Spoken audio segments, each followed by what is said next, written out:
Сәлеметсіңдер ме балалар? Қалдарың қалай? Дүние тану сабағына қош келдіңдер. Менің атым Исаинова Гүлсім Оразовна. Бүгінгі сабағымыздың тақырыбы жиһаз тарихы. Балалар, сендер бір рет болсын ойландыңдар ма? Жиһаз қалай пайда болды? Оны кім ойлап тапты? Ендеше біз бүгін ежелгі заманға оралып, жиһаздың тарихымен танысамыз. Алғашқы жиһаз ежелгі Мысырда пайда болған. Жиһаз ағаштан, алтыннан, мәрмәрден, күмістен жасалған. Отырғыштарды әртүрлі суреттермен, асыл тастармен, оюлармен, піл сүйектермен әшекейлеген. Бұндай жиһаз тек бай адамдарда ғана болған. Сол кездері жайлылық пен қолайлылықты ешкім ойламаған. Сонымен қатар мысырлықтар орындықты, тақты, сандықты және кереуетті ойлап тапқан. Жиһаздың аяқтары жануарлардың аяқтары түрінде, ал тақтардың шынтақшалары арыстан түрінде жасалған.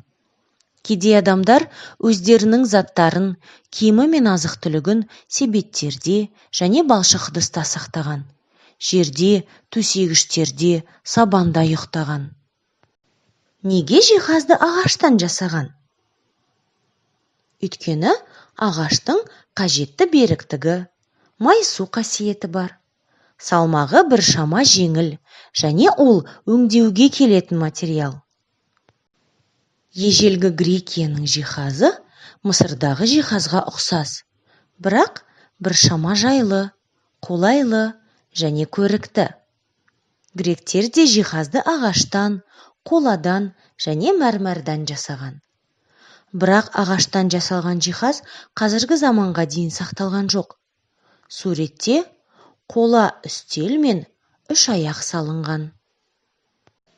Ал шкафтар кейінірек Еуропада пайда болды. Алғашында сандықтар болған.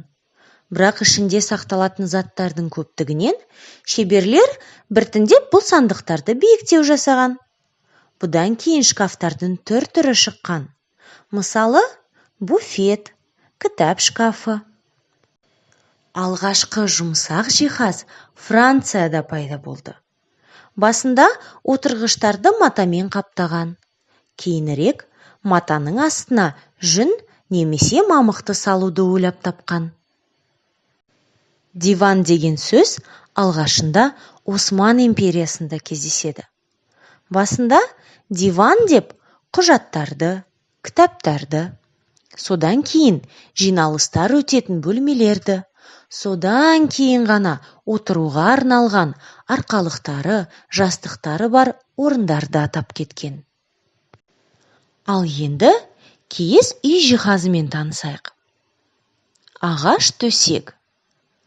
Адамның жатып тынығуы үшін пайдаланылатын үй жиһазы. Бесік. Баланы бөлеуге арналған ағаш төсек. Асадал. Ыдыс пен тамақты сақтауға арналған жиһаз. Сандық.